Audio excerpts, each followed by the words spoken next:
एक बार फिर से आप लोगों का स्वागत है आपके अपने हॉरर स्टोरी चैनल पर। आइए आज फिर से कुछ और डरावने किस्से सुनते हैं।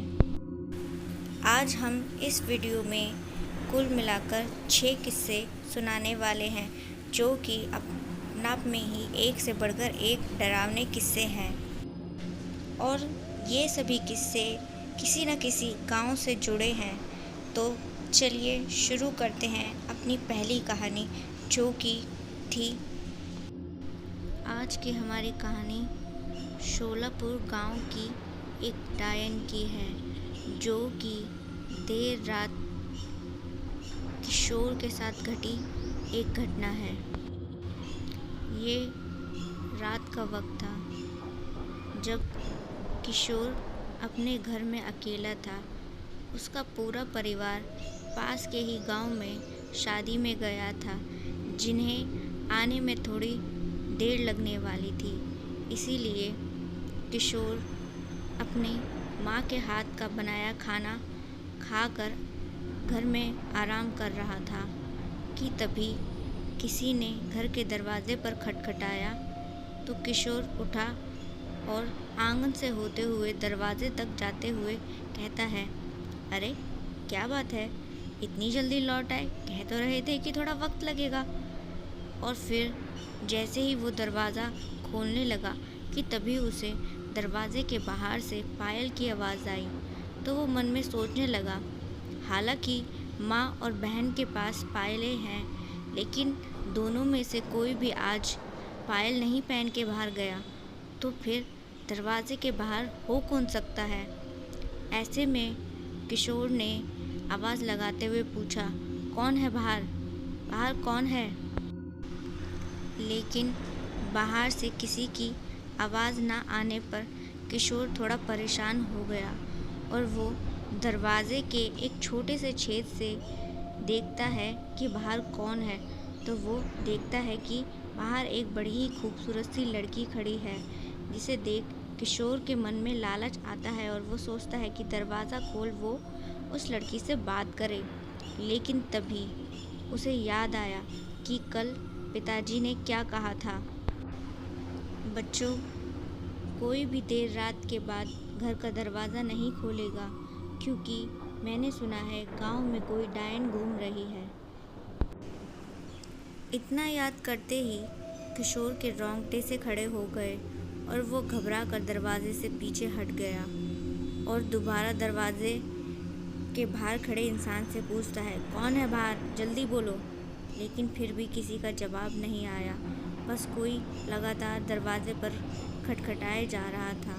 यहाँ किशोर की जान जा रही थी कि तभी किशोर को ऐसा लगा जैसे कोई बाहरी दीवार पर चढ़ते हुए आंगन में आने वाला हो। ऐसा सोच वो घबरा कर घर के अंदर चला गया और घर का दरवाज़ा बंद कर लिया। तभी उसे धम करके एक आवाज़ आई, जैसे कोई आंगन में कूदा हो। वो घबरा गया और यूं ही घबरा घबरा कर परेशान हो रहा था और भगवान का नाम लेने लगा कि तभी उसके कमरे के दरवाजे पर किसी ने खटखटाया। तो वो और घबरा गया, बहुत घबराने लगा और ये खटखटाहट चलती रही काफ़ी देर तक। और वहीं अंदर कमरे में किशोर परेशान होता रहा, डरता रहा। और फिर कुछ देर बाद अचानक ही वो खटखटाने की आवाज़ अपने आप बंद हो गई। तब जाकर किशोर की जान में जान आई और उसने चैन की सांस ली। वहीं देर रात जब उसका परिवार लौटा तो उसने उन्हें सब कुछ बताया। और फिर उस दिन के बाद किशोर ने देर रात ना तो खुद कभी दरवाज़ा खोला, ना ही अपने परिवार के किसी भी अन्य सदस्य को देर रात किसी के लिए भी दरवाज़ा खोलने दिया। आज की दूसरी हमारी कहानी माधवपुर गांव की है। माधवपुर गांव में एक नई नवेली दुल्हन का भूत भटकता था और ये घटना प्रताप के साथ घटी जब वो शहर से गांव अपने दादा दादी से मिलने आया था। रात के वक्त प्रताप अपने दादा दादी के साथ बैठकर रात का खाना खा रहा था। तो उसकी दादी ने उसे थोड़ा और खाना देते हुए कहा, अरे बेटा, थोड़ा और खा लो, कितने पतले हो गए हो, लगता है तुम्हारी माँ तुम्हें कुछ खाने को नहीं देती है। इस पर प्रताप हंसने लगा और बोला, ऐसा कुछ नहीं है, माँ तो मुझे खिलाती है, लेकिन मैं ही नहीं खाता। मैं क्या करूँ, पढ़ाई की वजह से खाने पीने में मन ही नहीं लगता है। तो दादाजी ने कहा, अरे बेटा, पढ़ाई की इतनी टेंशन मत लिया करो, जो होगा देखा जाएगा। बस तुम अपने खाने पीने का ख्याल रखा करो, नहीं तो तुम्हारी तबीयत खराब हो गई तो देखो क्या होगा। और फिर इसी तरह बातें करते हुए तीनों मिलकर खाना पीना खाते हैं और फिर आराम करने लगे। वहीं रात को सोते समय अचानक ही प्रताप के दादाजी की तबीयत खराब हो गई। तो दादी जी ने कहा कि प्रताप जाकर वैद्य जी को बुला लाए, जो कि फाटक के उस ओर रहते हैं।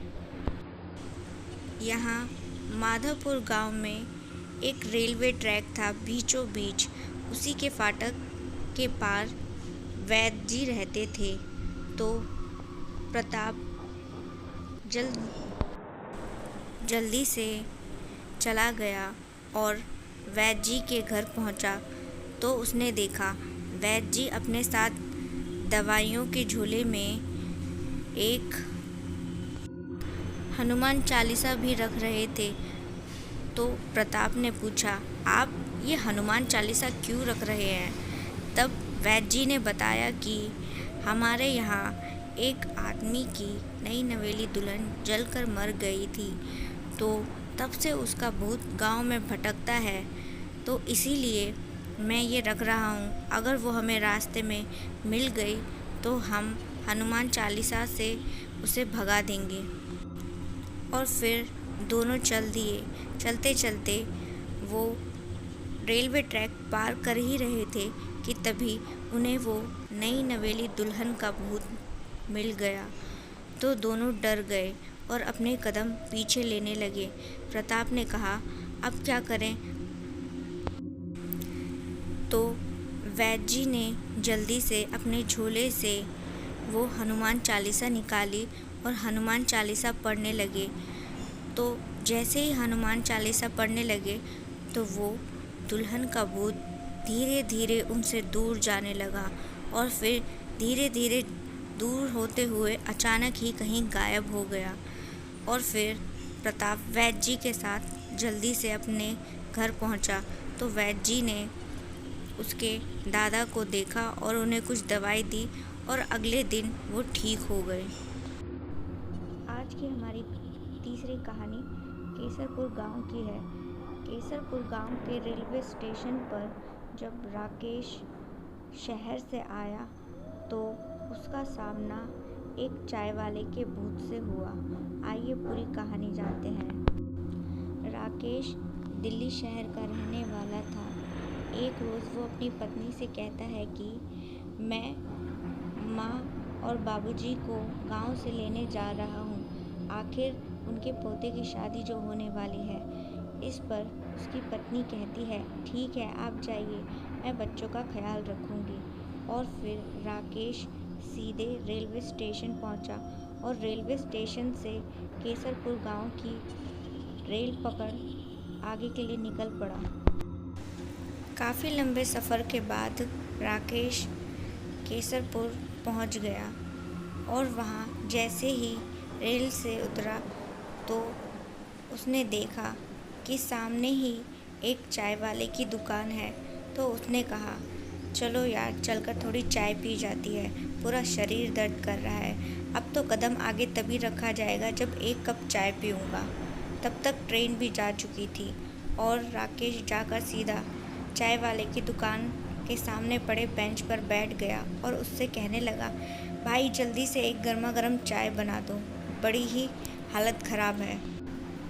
चाय वाला चाय बनाने लगा और साथ ही वो राकेश को बड़ी ही अजीब नज़रों से घूर रहा था कि तभी राकेश ने देखा कि चाय के बर्तन से चाय बाहर निकल रही है। तो उसने चाय वाले से कहा, अरे ओ भैया, ज़रा चाय पे भी ध्यान दे लो या मुझी को देखते रहोगे। इस पर राकेश अपने मन में सोचने लगा, आजकल का तो ज़माना ही खराब है, दिमाग खराब हो। और फिर कुछ ही देर में चाय बन गई तो चाय वाले ने राकेश को चाय का कप पकड़ाते हुए कहा, पी लो अच्छे से पीना, ये तुम्हारा आखिरी चाय का कप है। इस पर राकेश ने कहा, ज़्यादा बकवास करने की ज़रूरत नहीं है, समझे? अगर चाय अच्छी नहीं हुई तो मैं तुम्हें इस 1 रुपये भी नहीं देने वाला। इस पर चाय वाले ने कहा, हाँ तो पैसे चाहिए किसे, मुझे तो तेरी जान चाहिए। ऐसा बोलते ही उसने दोनों हाथों से राकेश का गला पकड़ लिया। राकेश खुद को छुड़वाने की कोशिश करने लगा। इसी के साथ उसने देखा कि उस आदमी की आंखें ट्यूबलाइट की तरह लाल लाल जल रही थी और वो खुद को छुड़वाते हुए अपना बैग लेकर वहाँ से भागा। वहीं दूसरी तरफ स्टेशन मास्टर के ऑफिस में, यहाँ स्टेशन मास्टर बड़े ही आराम से अपनी टेबल कुर्सी पर बैठ और किसी को फ़ोन करता है और कहता है, हाँ मैंने दरवाज़ा अंदर से बंद कर लिया है, अब किसी भूत में क्या मजाल जो दरवाजे के पार यहाँ आ जाए। ऐसा बोल वो स्टेशन मास्टर हंसने लगा कि तभी उसने किसी के खटखटाने की आवाज़ सुनी तो वो एकदम से घबरा गया। तभी स्टेशन मास्टर ने सोचा कि उसे जाकर दरवाज़ा खोलकर देखना चाहिए। उसने फ़ोन को पटका और जाकर दरवाज़ा खोला तो सामने राकेश था, जो कि पसीने पसीने हो चुका था। राकेश जल्दी से कमरे में अंदर आया और उसने अंदर से दरवाज़ा बंद कर लिया और वो स्टेशन मास्टर से बोला कि दरवाज़ा मत खोलना, बाहर एक चाय वाले के भूत की आत्मा भटक रही है। चाय वाले के भूत का नाम सुनते ही स्टेशन मास्टर की तो हालत ख़राब हो गई। वहीं राकेश ने कहा कि भाई किसी भी हाल में दरवाज़ा मत खोलना, वरना वो भूत हम दोनों को मार देगा। वहीं दूसरी तरफ दरवाज़े के दूसरी ओर से दरवाज़ा पीटने की आवाज़ें लगातार चल रही थी। दोनों की हालत बहुत ही ख़राब थी। अब दरवाज़े के बाहर भूत था या कोई इंसान, ये दोनों नहीं जानते थे। वहीं अगर भूत की बात करें तो वो चाहकर भी उस कमरे में नहीं आ सकता था, क्योंकि उस कमरे के अंदर एक भगवान का मंदिर था। और इस तरह डरते डरते दोनों की रात कटी और फिर उनकी जान बच गई। आज की हमारी चौथी कहानी है आलमपुर गांव की, जहां एक डायन ने बच्चों को अपना शिकार बनाया। ये घटना कल्लू चाय वाले के बेटे सोनू के साथ जब घटी तो देखिए फिर क्या हुआ। चलिए पूरा किस्सा जानते हैं। अंधेरा हो चुका था। गांव का एकलौता बस स्टैंड के बाजू में कल्लू चाय वाले की चाय की दुकान थी, जिसे वो रात में बंद कर अंधेरी सुनसान गलियों से होते हुए अपने घर पहुंचा। यहाँ घर के आंगन में कल्लू की पत्नी मिट्टी के चूल्हे पर छोटे मुंह वाली हांडी में दाल पका रही थी। कल्लू जैसे ही दरवाजे से आंगन में पहुंचा तो दाल की खुशबू उसकी नाक में पड़ी। दाल की खुशबू लेकर कल्लू ने कहा कि दाल के साथ चावल भी ज़रूर बनाना, जानती हो ना अपने सोनू को दाल चावल कितने भाते हैं। कल्लू की बात सुन उसकी पत्नी थोड़ा मुस्कुराकर कहती है, हाँ हम सब जानते हैं कि सोनू को और सोनू के बापू को दाल चावल कितने भाते हैं। चलिए चलकर मुंह हाथ धोकर हाथ पैरों की थकान उतार लीजिए। कल्लू ने कहा, हाँ ठीक है। कल्लू आंगन से ही चिल्लाते हुए अपने बेटे को आवाज़ देने लगा, सोनू बेटा कहाँ हो। इस पर कल्लू की पत्नी ने कहा, सोनू घर में नहीं है, दोस्तों के साथ बाहर खेल रहा होगा कहीं। वहीं दूसरी तरफ सोनू गांव के खुले मैदान में पेड़ के नीचे गिल्ली डंडा खेल रहा था। खेलते खेलते उसे बिल्कुल भी अंदाज़ा नहीं हुआ कि वक्त क्या हुआ है। और वहीं जब वो गिल्ली डंडा खेल रहा था, अचानक ही गिल्ली उछलकर किसी की आंख में लग गई। और जब सोनू और उसके दोस्तों ने ये देखा तो सामने एक बड़ी ही खूबसूरत सी लड़की खड़ी थी, जिसने अपनी आंख पर हाथ रखा हुआ था और वो गुस्से में कहती है सोनू से,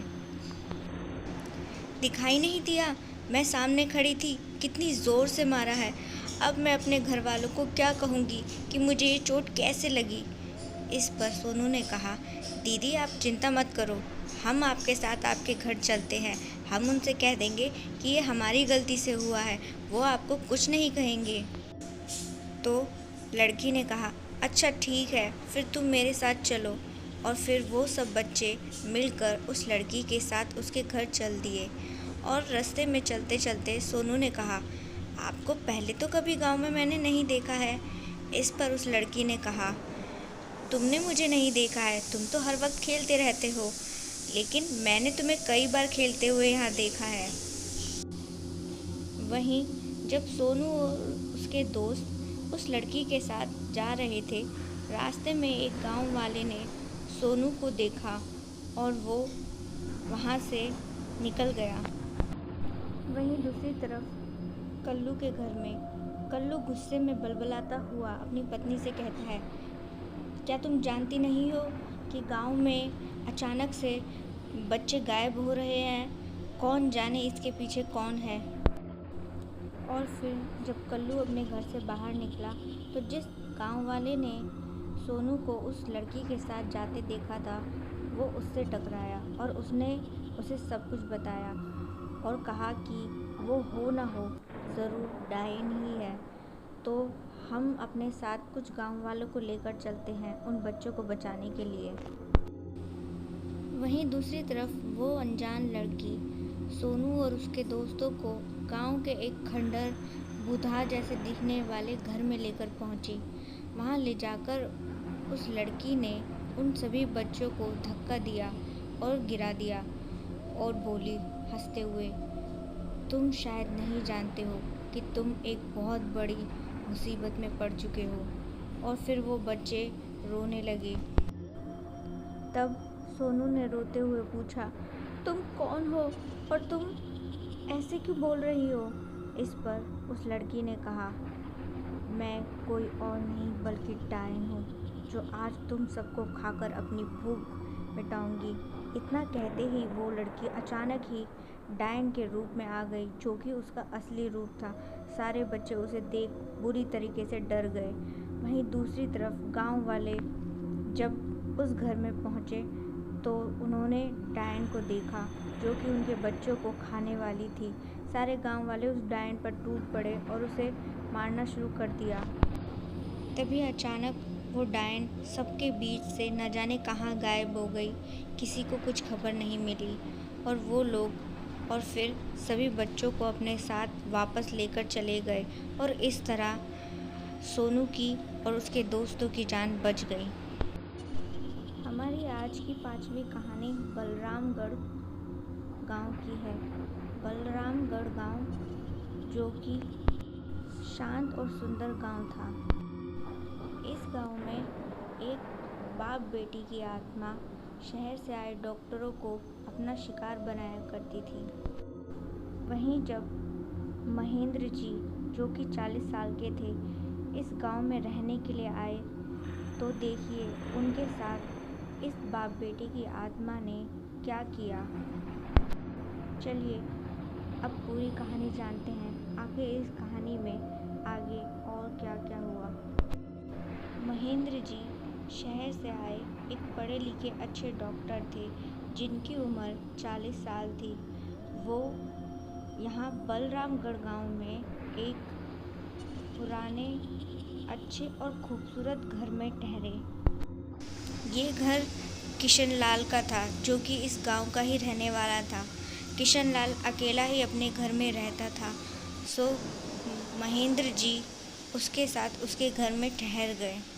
शहर में महेंद्र जी के फैमिली के नाम पर माता पिता थे, इसीलिए उनके साथ यहाँ कोई नहीं आया था, वो अकेले ही आए थे। क्योंकि महेंद्र जी की अभी तक शादी नहीं हुई थी, वो हमेशा ही अपने डॉक्टर के काम में बिजी रहते थे। अभी महेंद्र जी को 2 दिन हुए थे गांव आए कि तभी देर रात एक लड़की उनके घर का दरवाज़ा खटखटाती है और कहती है, प्लीज़ मेरे साथ जल्दी चलिए, मेरे पिताजी की तबीयत बहुत ख़राब है। इस पर महेंद्र जी तुरंत ही तैयार हो गए उस लड़की के साथ जाने के लिए। आधी रात का वक्त था। महेंद्र जी उस लड़की के साथ गांव की डरावनी गलियों से यहाँ वहाँ होते हुए उसके घर पहुँचे, और जब घर पहुँचे तो उन्होंने देखा कि उस लड़की का पिता चारपाई पर दम तोड़ चुका था। सो वो लड़की जाकर उनके चरणों में बैठकर फूट फूट कर रोने लगी। ये देख महेंद्र जी को बड़ा ही दुख हुआ। तो वो लड़की से कहते हैं, तुम चिंता मत करो, सब ठीक हो जाएगा। इतना कहकर वो वहाँ से चले गए। और फिर वहीं अगली सुबह महेंद्र जी को जब उस लड़की का ख्याल आया तो उन्होंने कहा, किशोर, हमें उस लड़की के घर चलना चाहिए। तो किशोर उन्हें उस लड़की के घर लेकर पहुंचा तो दोनों ने देखा कि घर पर तो ताला लगा है। इस पर महेंद्र जी बड़े ही हैरान हुए कि यहाँ तो शोक सभा होनी चाहिए थी, फिर घर पर ताला क्यों लगा है। तो किशन लाल ने बताया, साहब, ये घर तो पिछले 2 साल से ऐसे ही बंद है। हाँ, जैसी आप घटना बता रहे हो, एक रोज़ 2 साल पहले यहाँ ऐसी ही एक घटना घटी थी, लेकिन वो तो 2 साल पुरानी बात है। फिर आप ऐसा क्यों कह रहे हैं? महेंद्र जी किशन लाल की बात पर यकीन नहीं करते और वो बड़े ही हैरान और परेशान हो जाते हैं और वापस दोनों घर पहुंचते हैं और महेंद्र जी उस बात को अच्छे से सोचने में लग जाते हैं। यहाँ दोपहर के खाने पर महेंद्र जी जब खाना खा रहे थे तो किशन लाल ने उन्हें बताया कि हाँ, 1 साल पहले आप जैसा ही एक डॉक्टर आया था और उसको भी आप जैसा ही भ्रम हुआ था। फिर उसके बाद उसकी लाश कुएं के पास मिली। महेंद्र जी अचानक खाना खाते खाते उठ गए और किशन लाल से बोले, ये तुम क्या कह रहे हो? तो क्या इसका मतलब मेरे जीवन को भी खतरा है? तो अब मुझे क्या करना चाहिए? और आखिर ये किस्सा है क्या? वो लड़की कौन थी? आज से 2 साल पहले आप ही की तरह एक डॉक्टर यहाँ आया था और गांव की एक लड़की देर रात उसके पास आकर बोली कि डॉक्टर साहब, मेरे साथ चलिए, मेरे पिता की तबीयत बहुत ख़राब है।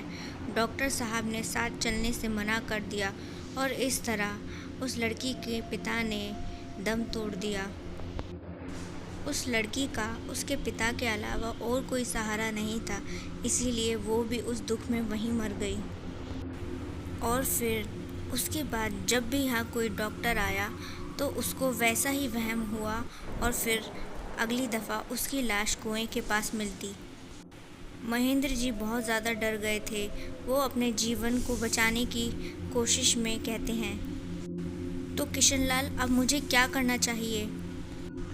साहब जी, हमारे यहाँ एक तांत्रिक बाबा है, मैं आपको उनके पास लेकर चलता हूँ। वही बताएंगे कि अब आपको आगे क्या करना चाहिए। किशन लाल महेंद्र जी को अपने साथ एक टूटे फूटे मकान में लेकर पहुंचा। वही अघोरी बाबा का डेरा था। अघोरी बाबा जो कि 2 महीने पहले ही इस गांव में रहने आए हैं, वो जानते थे कि इस गांव में एक लड़की और उसके बूढ़े पिता की आत्मा भटक रही है।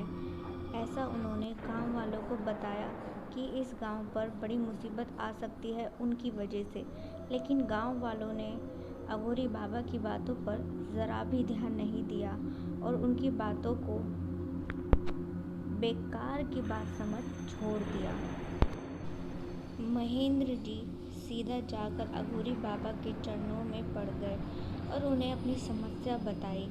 तो इस पर अघोरी बाबा ने कहा, बच्चा, चिंता मत करो, मैं पहले से ही सब जानता हूँ, इसीलिए तुम्हें बस अब एक काम करना होगा जो कि सबसे ज़रूरी काम है और इसमें हम तुम्हारा साथ ज़रूर देंगे। महेंद्र जी ने कहा, कहिए बाबा, मुझे क्या करना होगा? मैं अपनी ज़िंदगी की खातिर कुछ भी कर सकता हूँ। इस पर अघोरी बाबा ने कहा, तुम्हें उन दोनों भटकती आत्माओं को मुक्ति दिलानी होगी और तभी तुम्हें उनसे छुटकारा मिल सकता है। महेंद्र जी बोले, मुक्ति? मैं उन्हें किस तरह मुक्ति दिला सकता हूँ? आप मुझे बताइए। अघोरी बाबा ने कहा, हमें उन भटकती आत्माओं के घर चलना होगा। जो भी कुछ है अब वहीं हो सकता है। जब तक वो तीनों उन भटकती आत्माओं के घर पहुँचे, बहुत ही अंधेरा हो चुका था। ताला तोड़ वो घर के अंदर पहुँचते हैं। यहाँ अघोरी बाबा अपने साथ क्रिया विधि के लिए बहुत सारे सामान लेकर आए थे। उन्होंने घर में एक हवन जलाया और उसमें मंत्रों के साथ सामग्रियाँ डालने लगे। इसी के साथ उन्होंने महेंद्र से कहा कि वो आत्माएं खुद मुक्त होना नहीं चाहती हैं, इसीलिए वो यहाँ आएंगी और हम लोगों को रोकने की कोशिश करेंगी। तुम दोनों को मैं ये गंगा जल देता हूँ। जब वो आत्माएं आए तो उन पर ये गंगा जल छिड़कते रहना, ताकि वो मुझे किसी भी क्रिया विधि में परेशान ना कर सके। यहाँ जैसे ही अघोरी बाबा ने अपनी क्रिया साधना शुरू की ताकि वो उन दोनों परेशान आत्माओं को मुक्ति दिला सके उस गांव से, कि तभी वो दोनों आत्माएं आकर उन्हें वहाँ परेशान करने लगी। तो महेंद्र जी और किशन लाल लगातार उन आत्माओं पर गंगा जल छिड़कते रहे ताकि वो अघोरी बाबा को परेशान ना कर सके। और यूं ही करते कराते आखिरकार अघोरी बाबा अपने काम में कामयाब रहे और उन दोनों आत्माओं को जल्द ही मुक्ति मिल गई, जिसके लिए महेंद्र जी ने और किशन लाल ने अघोरी बाबा का बहुत ही शुक्रिया अदा किया। तो इस पर अघोरी बाबा ने कहा, ये तो मेरा काम था, इसमें शुक्रिया कैसा। चलो बच्चा, अब मैं चलता हूँ। गाइस, अगली कहानी तक चलने से पहले मैं आपसे कहना चाहूँगी, अगर आपको कहानियाँ बहुत ही अच्छी लग रही हैं तो इस वीडियो को अभी के अभी लाइक कर दीजिए, ताकि हमें प्रोत्साहन मिल सके ऐसी और अच्छी और मज़ेदार हॉरर स्टोरीज़ बनाने के लिए। आज की हमारी चौथी कहानी दंगलपुर गांव की है। दंगलपुर गांव में ये घटना गांव के रहने वाले एक लड़के सूरज के साथ घटी थी। कुछ यूँ, एक रोज़ की बात है, सूरज हमेशा की तरह अपने काम से देर रात घर लौट रहा था। चारों तरफ सन्नाटा पसरा था। रास्ते पर दूर दूर तक कोई भी नज़र नहीं आ रहा था। वहीं सूरज जब अपनी साइकिल से घर लौट रहा था कि तभी उसने रास्ते के एक तरफ एक लड़की को बेहोशी हालत में पड़े देखा। उसने तुरंत ही अपनी साइकिल रोक दी और जाकर उस लड़की को देखा तो उसने देखा कि वो लड़की बेहोश है। तो फिर वो उस लड़की को किसी तरह अपने घर लेकर पहुंचा। उसकी माँ ने पूछा, बेटा ये लड़की कौन है? इस पर सूरज ने अपनी माँ से कहा, माँ पता नहीं, मैं तो रास्ते से घर लौट रहा था कि तभी इस लड़की को मैंने बेहोश देखा। माँ मैंने क्या अच्छा किया जो मैं इसे यहाँ ले आया। इस पर माँ ने कहा, ठीक है बेटा, अच्छा ही किया तुमने जो इसे यहाँ लेकर आ गए। वहीं जब अगले दिन उस लड़की को होश आया तो पता चला कि उस लड़की को अपने बारे में कुछ भी याद नहीं है। शायद उसकी याददाश्त चली गई थी। क्यों, क्या, कैसे, कुछ भी मालूम नहीं। इस पर वो लड़की उन्हीं के साथ रहने लगी। कुछ रोज़ हुए ही थे कि गांव वालों के कहने पर सूरज ने उस लड़की से शादी कर ली। यहाँ सूरज भी मन ही मन उस लड़की को पसंद करने लगा था और वहीं उसने उस लड़की का नाम राधा रख दिया। यहाँ सूरज और राधा की गृहस्थी बहुत ही अच्छे से चल रही थी कि वहीं एक रोज़ जब राधा अपने किचन में खाना बना रही थी कि उसने अचानक ही अपने हाथ को गर्म पानी में डाल दिया।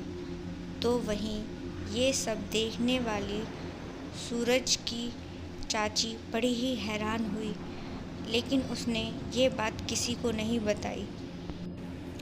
चाची वहीं बाजू के मकान में रहती थी। चाची अपने घर जाकर अपने पति को ये सब बताती है तो उनके पति कहते हैं, कैसी बेकार की बातें कर रही हो, ऐसा कुछ हो सकता है क्या? हो सकता है तुम्हें कोई गलतफहमी हुई हो। इस पर चाची ने कहा, ऐसा नहीं हो सकता। मैंने खुद राधा को अपने आँखों से उस गर्म पानी के बर्तन में हाथ डालते देखा था। भला कोई एक लड़की ऐसा कैसे कर सकती है? ज़रूर इसमें कुछ तो गड़बड़ है। और फिर वहीं चाची जी ने ये बात सूरज की माँ से भी बता दी। तो दोनों मिलकर एक पंडित जी से मिलती हैं और उन्हें पता चलता है कि राधा कोई इंसान नहीं बल्कि एक डायन है।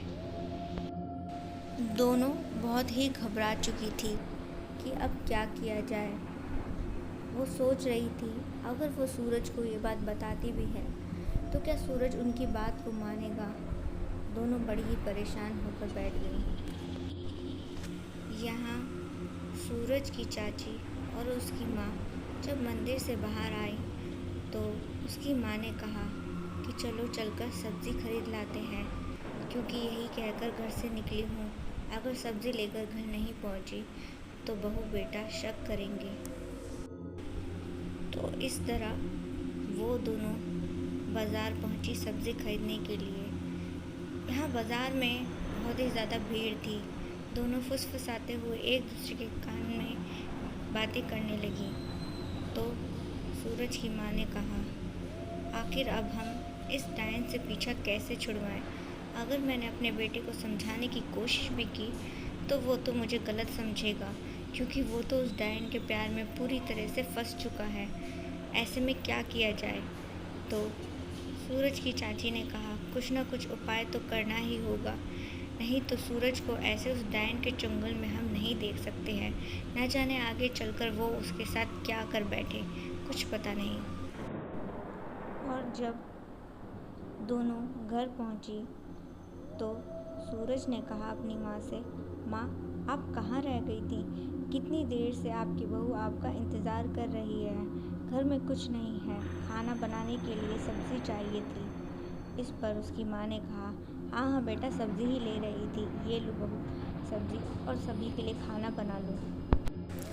अगले दिन सूरज की चाची फिर से पंडित जी से मिलकर लौटी और उन्होंने सूरज की माँ को बताया कि पंडित जी ने कहा है कि वो अपनी बहू को लेकर पास के खंडर में आ जाए। वो वहाँ उस डायन को अच्छे से सबक सिखाएंगे ताकि वो सूरज की ज़िंदगी से हमेशा हमेशा के लिए चली जाए। तो इस पर सूरज की माँ ने कहा, ठीक है, ये काम हम आज ही करते हैं, क्योंकि सूरज एक दिन के लिए गांव से बाहर जा रहा है। सूरज अपने जा चुका था तो उसकी माँ ने अपनी बहू से कहा, बहू हमें किसी रिश्तेदार से मिलने चलना है, चलो तुम जल्दी से तैयार हो जाओ और फिर हम भी चलते हैं। इस पर उनकी बहू ने कहा, ठीक है माँ जी, हम चलते हैं, मैं बस 2 मिनट में तैयार होकर आती हूँ। इतना कहकर उनकी बहू जल्दी से तैयार हुई और उनके साथ चल दी। वहीं रास्ते में उन्हें चाची जी भी मिल गई और फिर वो तीनों पंडित जी के बताए ठिकाने पर मिलते हैं। वहाँ उनकी बहू देखती है कि पहले से ही पंडित जी वहाँ बैठे हुए थे। उस जगह पहुँचते ही उनकी बहू यानी उस डायन को पंडित जी के इरादों के बारे में जैसे ही भनक पड़ी, वो बहुत ही ज़्यादा गुस्सा हो गई और गुस्से में वहाँ से जाने लगी। तो दोनों ने उन्हें पकड़ लिया। पंडित जी बोले, इसे यहाँ लेकर आओ, मैं इसे बताता हूँ। और फिर जैसे ही सूरज की चाची और माँ उस डायन को पंडित जी के सामने लेकर गई तो पंडित जी ने अपनी पोटली से कुछ बबूत जैसा निकाला, जो कि उन्होंने उस डायन पर छिड़क दिया। वो डायन अचानक से ही अपने असली भयानक रूप में आ गई, जिसे देख सूरज की चाची और उसकी माँ उस डायन से 10 कदम दूर जाकर खड़ी हो गई। पंडित जी ने कहा, तू जहाँ से भी आई है वहीं चली जा, तेरा यहाँ कोई काम नहीं। डायन ने कहा, मैं सूरज को छोड़कर कहीं नहीं जाऊंगी, मैं उससे सच्चा प्यार करती हूँ। इस पर पंडित जी ने कहा, डायने कब से इंसानों से प्यार करने लगी? देख, तू झूठ मत बोल, तू अभी के अभी सूरज को छोड़कर चली जा, नहीं तो बहुत पछताना पड़ेगा। डायन अपने गुस्से में पंडित जी को मारने के लिए बढ़ने लगी। पंडित जी ने अपनी बंदूक से उस पर फिर से वार किया तो डायन अचानक से ही वहाँ से गायब हो गई। पंडित जी नहीं जानते थे कि वो डायन अचानक ही कहाँ गायब हो गई है। सो वो वापस मंदिर चले गए। वहीं सूरज की चाची और उसकी माँ जब घर पहुँची तो उन्होंने देखा कि वो डायन रूपी बहू उनके घर में ही थी। साथ ही उन्होंने देखा कि सूरज भी वापस आ गया था। सूरज से पूछा तो उसने अपनी माँ से कहा, हाँ माँ, मैं वापस आ गया। मेरी तबीयत रास्ते में बहुत ख़राब हो गई थी, इसीलिए मैं जल्दी ही वापस आ गया। और वैसे आप दोनों इतनी रात में कहाँ घूमती फिर रही हैं? आपको ज़रा भी चिंता नहीं है अपनी? चलिए घर में अंदर चलिए, आपकी बहू कितनी परेशान हो रही थी आपके लिए। इस पर सूरज की माँ ने अपने मन में कहा, ये और मेरे लिए परेशान होगी, इसका बस चले तो मुझे ज़िंदा निकल जाए डायन कहीं की। अपनी माँ को सोचते हुए देख सूरज ने कहा, क्या बात है, आप कुछ सोच रही हैं? इस पर उसकी माँ ने कहा, अरे नहीं बेटा, मैं कुछ नहीं सोच रही, चलो अंदर चलकर आराम करते हैं, बहुत रात हो चुकी है। वहीं अगली सुबह सूरज की माँ सूरज को लेकर घर के बाहर निकल गई और अपनी बहू से बचकर उसने सूरज को राधा के बारे में सारा सच बता दिया। जैसा कि सूरज की माँ ने सोचा था, उसके बेटे ने ज़रा भी यकीन नहीं किया। तो उसकी माँ ने कहा, ठीक है, अगर तुम्हें यकीन ना हो तो आज रात 12 बजे के बाद तुम देखना कि बहू क्या करती है। आज रात अमावस्या की रात है, तुम उस पर ध्यान रखना। इतना कहकर वो चली गई। और वहीं देर रात जब राधा और सूरज सो रहे थे कि तभी सूरज ने देखा राधा अचानक ही बिस्तर से खड़ी होकर घर से बाहर जाने लगी। तो सूरज भी दबे पांव उसके पीछे चल दिया और फिर वहीं राधा चलते चलते चलते गांव के पास एक पुराने खंडर में पहुंची। तो सूरज भी उसके पीछे पीछे उस खंडर में पहुंचा। राधा को ज़रा भी खबर नहीं थी कि सूरज उसके पीछे ही है। वहां जाकर सूरज ने देखा कि राधा अचानक ही अपना रूप बदलकर एक भयानक डायन बन चुकी है। तो उसे अपने माँ की कही बात का यकीन हो गया। वहीं सूरज राधा रूपी डायन के पास पहुंचा और जाकर बोला कि डायन, तूने मुझे धोखा दिया, मैं तुझे नहीं छोड़ूंगा। वो डायन सूरज को जान से मारने के लिए उस पर लगी। इससे पहले कि वो उसे मारती, पीछे से सूरज की माँ, चाची, पंडित जी को लेकर वहाँ आ गए। सूरज की माँ ने फटाफट उस डायन के बाल काटे और जला दिए, जिससे वो डायन वहीं के वहीं जलकर राख हो गई। और इस तरह सूरज को उस डायन से छुटकारा मिल गया। सूरज बहुत ही दुखी था कि उसकी पत्नी अब नहीं रही थी। भले ही वो एक डायन थी, लेकिन सूरज ने उससे सच्चा प्यार किया था। तो दोस्तों, आपको मेरी सुनाई ये किस्से और कहानियाँ कैसे लगे, ये हमें कमेंट में ज़रूर बताना। और अगर आपको ये कहानियाँ अच्छी और बहुत ही डरावनी लगी हो तो इस चैनल को सब्सक्राइब ज़रूर कीजिएगा, क्योंकि इस चैनल पर हम ऐसे शानदार और जानदार किस्से लाते रहेंगे आपकी खातिर। तो अब हम चलते हैं नेक्स्ट वीडियो में, आपको फिर से ऐसे ही अच्छे किस्से और कहानियों से रूबरू कराएंगे। तब तक के लिए अलविदा।